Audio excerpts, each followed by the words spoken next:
Our text today is an ordinary miracle story, something we've read countless times.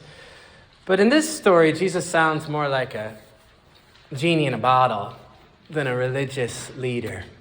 He encounters blind Bartimaeus and he says, "What do you want me to do for you?" And it's too bad that Bartimaeus' vision is so bad, that he's so blind, because it would seem as if he could have asked Jesus for anything. "What do you want me to do for you?" "Well, Jesus, I'd like to be able to fly." Or, "I'd like to have all the riches in the world." Or, "I'd like to be able to see, and to see into the future." But Bartimaeus is so blind, he just asks to be ordinary, like you or me with our corrective lenses. He just asks for an ancient version of LASIK surgery. So the creator of the universe comes to you and offers you anything, and you just ask for something that everybody else already has. Bartimaeus really was a fool. You can see so on the cover of your bulletin. But the problem with our wishes, I think, is that sometimes they can be so extraordinary that if they were granted to us, they would almost extinguish the identity of the person who is wishing for them. My kids wish that I played in the NBA. They say, "Dad, if you played in the NBA, could we come to your games?" I say, "Yes, you could come to some of my games if they weren't too late at night." But then I get sort of reflective about me playing in the NBA, as if this was ever within the realm of possibility. I just wish that I had started on my high school basketball team, but I didn't. As I'm getting reflective with the kids, I'll say to them, if I played in the NBA, though, I'd be gone half the year. We wouldn't be able to sit on the couch at night and read Roll of Thunder, Hear My Cry. And for college, I probably would have gone to Duke University on a full athletic scholarship instead of St. Olaf College on a need-based financial aid scholarship, where I met and married your mother, the musician and businesswoman. If I played in the NBA, I wouldn't be your father. They don't think this is very interesting. "Could we sit courtside at games?" they say. Every game, I tell them, every game. It often seems as if the things we would wish for, if we got them, they would erase the people we are. But I don't think any of us would want to go that far. We still want to be ourselves, a version of ourselves. Even as I've gotten older, I haven't reached the point where I really would want to be younger. Maybe this will change, but I don't know. Would you ever want to go back to how temperamental you were as a teenager?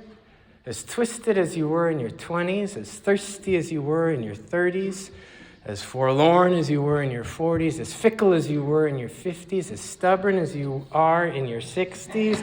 No thanks, I would say. I'm doing just fine in this rocking chair. So wherever we are in life, that's where you're supposed to be. You are who you are supposed to be. And if too much changed in your life, if your wildest wishes were granted, you wouldn't be the person you are. So if I had played point guard at Target Center last night, I would have been too tired to be here this morning preaching. So I'm glad that I'm a pastor and not a player. So when Jesus asks you, "What do you want me to do for you?" you should be careful that whatever you wish for won't do away with the person you are altogether. Because we like you. We like you. Maybe we spend so much time wishing for things, big things, dreaming about things that we can't have, things that, if we had them, wouldn't make us ourselves, like superstardom, fame, riches, glory, because thinking this way insulates us from the ever-present, demanding, daunting reality that we actually could have so much right now in the lives we have right now. So Jesus might ask us, the Congregational Church of Excelsior, "What do you want me to do for you?" And today we're having a meeting about our building. We could say, well, Jesus, funny you should ask. We would like bigger bathrooms that are handicap accessible where someone can change a diaper. And we'd like a very convenient space where everyone can gather together easily before and after worship. And Jesus would say, oh, sure, you can have that. I've blessed all of you, and I have enough vision to see into your bank accounts and your retirement accounts. I know how much you have. And even more importantly, I have enough vision to see into your hearts.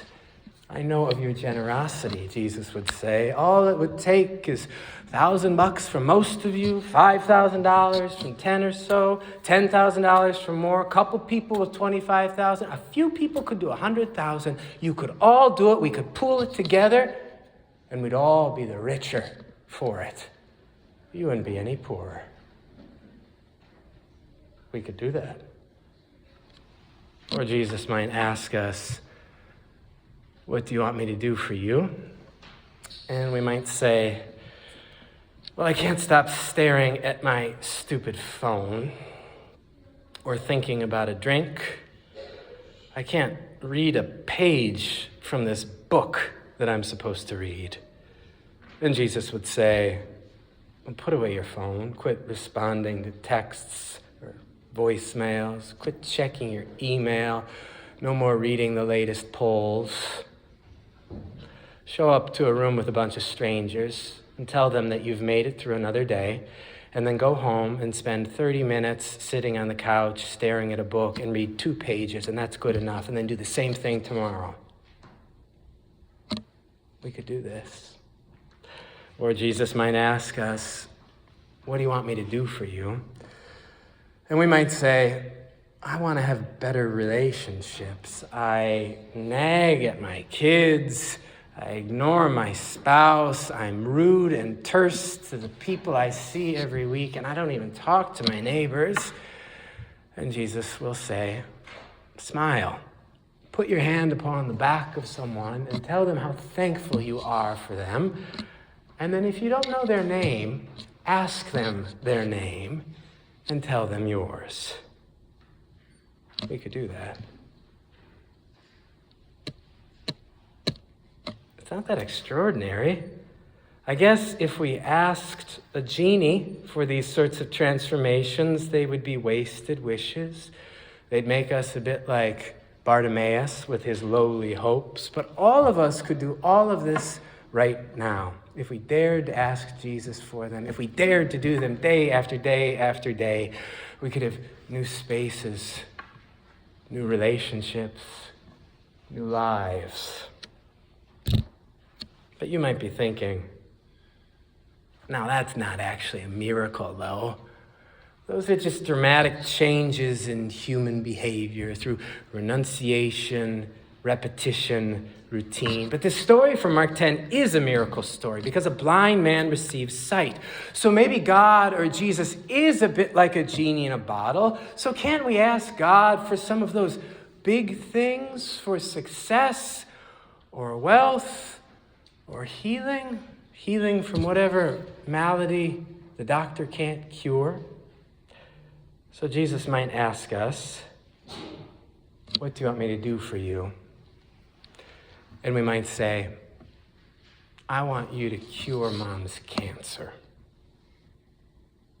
That's a prayer, a petition that we've all made. And nothing. Earlier in the sermon, I said Bartimaeus was a fool because he didn't ask for more than vision. But it seems like his foolishness even intensifies because after vision is granted to him, the gospel writer of Mark says that Bartimaeus followed Jesus on the way. That's not an easy way. You see, this way won't make you popular. You see, this way won't make you rich. You see, this way won't cure your cancer. But you'll see that while you are on this way, you are surrounded by a bunch of other blind beggars, like Bartimaeus, like him, like her, like them. And you'll see that all these other things maybe don't matter so much, because you will be surrounded by a bunch of people who are holding on to one another for dear life, even as life is slipping away. So Jesus might ask us, what do you want me to do for you? And we might just say, I want you to walk with me. And Jesus will walk with you. And they will walk with you. And I will walk with you. And in this walking, this loving, this living, this dying, we will find something that is more miraculous than any miracle. Amen.